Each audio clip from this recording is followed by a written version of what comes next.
नमस्ते। तो सबसे पहले तो आपका स्वागत है हमारे चैनल पर और थैंक यू इतनी बड़ी अचीवमेंट के लिए आपको congratulation. Thank you so much all round media. बिल्कुल मैं दीक्षा, अभी मैंने रिसेंटली 12th के एग्ज़ाम्स दिए हैं बिल्कुल। And I got a scholarship worth 43 lakh and 60,000 43 lakh 60,000 की स्कॉलरशिप मेरे को यूनिवर्सिटी ऑफ ब्रिस्टल ने दी है, जो कि यूके में है।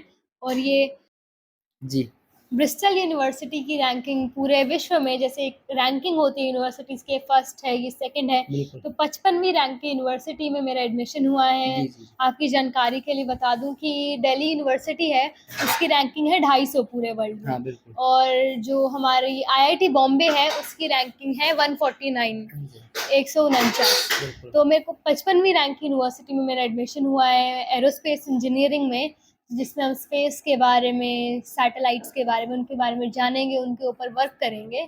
एंड अभी सितंबर में आई बी गोइंग, तो उससे पहले I also got the think big scholarship थी, और ये मैक्सिमम अमाउंट है जो मेरे को मिला है स्कॉलरशिप का, that is 43 lakhs and 60,000 in total. तो किस काम आएगी जो आपको स्कॉलरशिप मिलेगी तो आपके पढ़ाई ये के पीछे स्कॉलरशिप मेरी ट्यूशन फीस में से कम होगी। ट्यूशन फी जो एडमिशन यूनिवर्सिटी का होता है उसमें से डिडक्ट होगी। ऐसे एज सच ये नहीं होता स्कॉलरशिप का कि आपको पैसे मिल रहे हैं, नहीं, वो मेरी एजुकेशन में ही लगेगी और मुझे ट्यूशन फीस है उसमें से कम हो जाएगी। तो सपना क्या आपका आगे है? एरोस्पेस इंजीनियरिंग में एरोस्पेस साइंटिस्ट बनना है मेरे को, एरोस्पेस इंजीनियर बन के। तो स्पेस के अंदर वर्क करना, सैटेलाइट्स के बारे में, या फिर जो भी चीज़ हम स्पेस, जैसे आप जानते हैं अंतरिक्ष, हाँ तो अंतरिक्ष विज्ञान, उसी की तरफ मेरी रुचि है एंड वहीं कुछ करने की। शुरू से ही सपना है आपका? काफ़ी साल हो गए हैं, पहले बचपन से था कि हाँ, हर किसी का होता है एस्ट्रोनॉट बनने का। हाँ बिल्कुल। तो मेरा भी हुआ एक टाइम पे, लेकिन फिर बाद में वो चेंज होता है। टीचर हर किसी को बनना होता है बचपन में, डॉक्टर हर बच्चे को बनना होता है, स्पोर्ट्स में हर बच्चे को करना होता है। बाद में चल के चीज़ें छूट जाती हैं ना, आप एक सब्जेक्ट की तरफ कंसंट्रेट करते हो। स्पेस की तरफ इंटरेस्ट हमेशा से ही था। पहले था कि पायलट के लिए किया जाए, लेकिन गाइडलाइंस ली, पायलट के लिए भी मैंने कोर्सेज सर्च करे। फिर एंड में जाके I was stuck on this aerospace engineering. Aerospace engineering के मैंने एमआईटी से, जो नंबर 1 यूनिवर्सिटी है अमेरिका में, पूरे वर्ल्ड की नंबर 1 है एमआईटी, उससे मैंने एक कोर्स किया था introduction to human and space flight. जो ह्यूमन फ्लाइट होती हैं, स्पेसशिप्स में एस्ट्रोनॉट जाते हैं, उनकी फ़्लाइट के ऊपर एक कोर्स किया था। एक TU डेल्फ्ट है, वो नेदरलैंड्स की बहुत बड़ी यूनिवर्सिटी है, उससे भी मैंने इंट्रोडक्शन टू एरोस्पेस इंजीनियरिंग का कोर्स किया था। एंड अपार्ट फ्रॉम दैट मैंने 11th क्लास में एक बुक लिखी थी, द टीनेज विस्पर्स, जिसका फॉरवर्ड होता है बुक का, कि पूरी बुक को पढ़ के एंड वो आपको सजेस्ट करे, yes you should read that.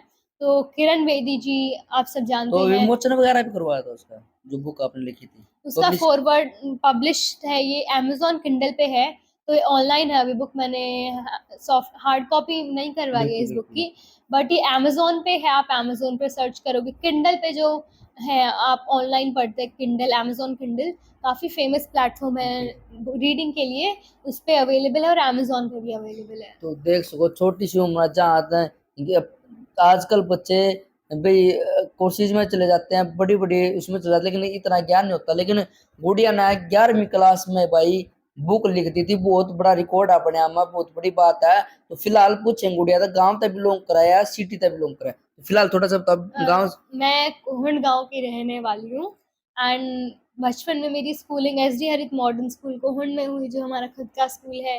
फिर उसके बाद कुछ साल हम पंचकुला पढ़े, फिर हम गुड़गांव पढ़े, एंड उसके बाद अभी मैंने 11th-12th भारतीय विद्या निकेतन से करी है। बिल्कुल। तो देख सो एक गांव की लड़की ने बहुत बड़ा काम करा, बहुत बड़ी अचीवमेंट किया भाई। और सबसे बड़ी बात है अपने आप में कम उम्र में, उम्र भी ज्यादा नहीं, आप देख सको कितनी उम्र होगी गुड़िया से पूछते अभी हैं? मैं 18 साल की हूँ। 18 साल। देख सको आज जितना हम देखा है भाई, जितने युवा साथी देख रहे हैं, जितने भी बच्चे हैं जो ये सोचे हैं हम कुछ नहीं कर सकते लाइफ में, नर्वस हो जाए, यहाँ तक कि मार्क्स आने पे बिल्कुल नर्वस हो जाए, बर्डन फील करे अपने आप में। और कहीं ना कहीं सुसाइड का भी रास्ता अपना अपना ना कहीं पर हमने देखा है गुड़िया। तो उनको क्या कुछ कहना चाहोगे? एक बार दोबारा पूछिए, समझ नहीं पाई हैं? मैं। क्योंकि कई बार हम देखा है मार्क्स आउट, जो मार्क्स होते हैं एग्जाम में हाँ, कम आते हैं, फील करते हैं, नर्वस हो जाए। कई तो ऐसे हैं कई बार कामयाब नहीं होते, तो वो सोसाइटी का भी रास्ता बना लेते हैं। तो उनको क्या कुछ कहना चाहोगे? तो suicide is not the option. This cannot be our last option either. Suicide option है ही नहीं। बिल्कुल। तो अगर आपके मार्क्स भी कम आते हैं, don't worry, you have the next chance. अगर आपका ये आखिरी भी चांस था, look at the bright side, silver lining देखे कि आपने जो नॉलेज गेन किया है अब तक पढ़ के, एंड जैसे आपने अभी मूवी में देखी वो 12th fail, the person he failed in 12th class, उसके बाद उन्होंने रीअपियर हुए, फिर भी उनके बहुत कम अराउंड 48% मार्क्स आए, उसके बाद भी ही बिकेम IAS ऑफिसर। तो ऐसा नहीं है कि अगर आपके अभी मार्क्स कम आ रहे हैं then it's a matter of shame. नहीं, आपकी प्रायोरिटीज अलग होंगी बचपन में, आपको खेल कूद ज़्यादा पसंद होगा, you must be interested in something else. हाँ, आपको उस टाइम पे या फिर किसी के पढ़ाने का तरीका नहीं पसंद होगा, इट्स नॉट लाइक कि बच्चा ही नहीं कर पाता, कई बार टीचर्स का भी होता है, लेकिन यहाँ टिचर्स भी अच्छे से नहीं कन्वे कर पाते। लेकिन हाँ, यहाँ BVN में के टीचर्स भी, जैसे मैं रात को 10 बजे भी एग्जाम्स के टाइम पे कॉल किया टीचर को, बिल्कुल। द टीचर पिक्ड अप, उन्होंने मेरा डाउट सोल्व किया एग्जाम के टाइम पे, बिल्कुल। And I was shock too. मैं डर गई थी उस क्वेश्चन को लेके, तो मैंने 10 बजे कॉल कर दिया, एंड देन आई थॉट कि इतनी लेट कैसे, but the teacher picked up, and this is the speciality of the teachers है। भाई सीखने की चाह तो बहुत कुछ कर सकता। सुसाइड, जैसे गुड ने बोला, सुसाइड किसी भी चीज का रास्ता नहीं है। रास्ते, आप एक रास्ता बंद होगा तो आपके बहुत सारे रास्ते खुल जाएंगे। आपने सीखने का लगन होनी चाहिए, कुछ करने की चाहत होनी चाहिए, कुछ कर गुजरने की आप में हिम्मत होनी चाहिए, तो आप सक्सेस जरूर जाओगे। तो फिलहाल थोड़ी सी और बता दो, जो कौटिल्य है, जो भाई फेमस भी है अपने टाइम में, छोटे बचपन में फेमस हो गए थे, वो थोड़ा सा उनके बारे में बताएंगे क्या कुछ है? कौटिल्य मेरा छोटा भाई है, वो भी अभी 12th कर रहा है, इसी स्कूल से कर रहा है, भारतीय विद्या निकेतन से, बिल्कुल। और MIT और इन्हीं यूनिवर्सिटीज के लिए तो तैयारी इसमें कर रहा आपके है। परिवार का कितना सहयोग मानते हो आप, जिस तरीके का आप परिवार का, टीचर्स का ही सारा सहयोग रहता है। बिल्कुल।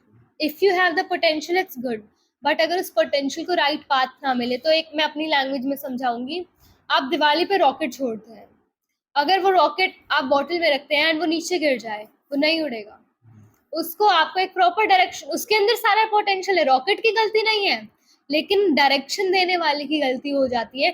अगर आप उसको सही डायरेक्शन नहीं देते, सही एंगल नहीं देते, तो वो खराब हो जाएगा। बिल्कुल। तो ऐसे ही हमारे साथ भी पेरेंट्स ने हमेशा गाइड किया है, अब भी करते रहते हैं, एंड अभी मार्क्स के ऊपर भी मुझे बोला कि we don't want your marks, हम ये नहीं एक्सपेक्ट करें तुम्हारे 99% आए, लेकिन हाँ, जो स्कॉलरशिप मिली है this is the good thing. बिल्कुल। बिल्कुल। और भी सारी एडिशनल चीज़ें करी, उस पे हमें हमेशा मोटिवेट किया है, एंड पेरेंट्स से ही और टीचर्स की वजह से ही वी आर हियर राइट जैसे नाउ। आपने कई बार जाना पड़ा है तो पेरेंट्स साथ में जाते हैं, क्योंकि समर कैंप की बात करें, बहुत सारी चीजें हैं जो कैंप वगैरह लगते हैं, तो एग्जाम वगैरह आप देने जाते हो, तो फुल सपोर्ट रहता है घर वालों का? प्रॉपर, अभी मैं IIT भी गई थी, IIT Mandi, for an for the fest I was invited there participate करने, फेस्ट में भी गई थी, my grandfather went with me, so we are free to this thing. अगर बच्चा कहीं जा रहा है तो आपके एंड इट्स गुड दादाजी फॉर, बहुत साथ देते हैं चीज, वो दादाजी चीज भी, पापा जी भी, मम्मा भी, सब, चाचा जी, चाची, एवरीबॉडी।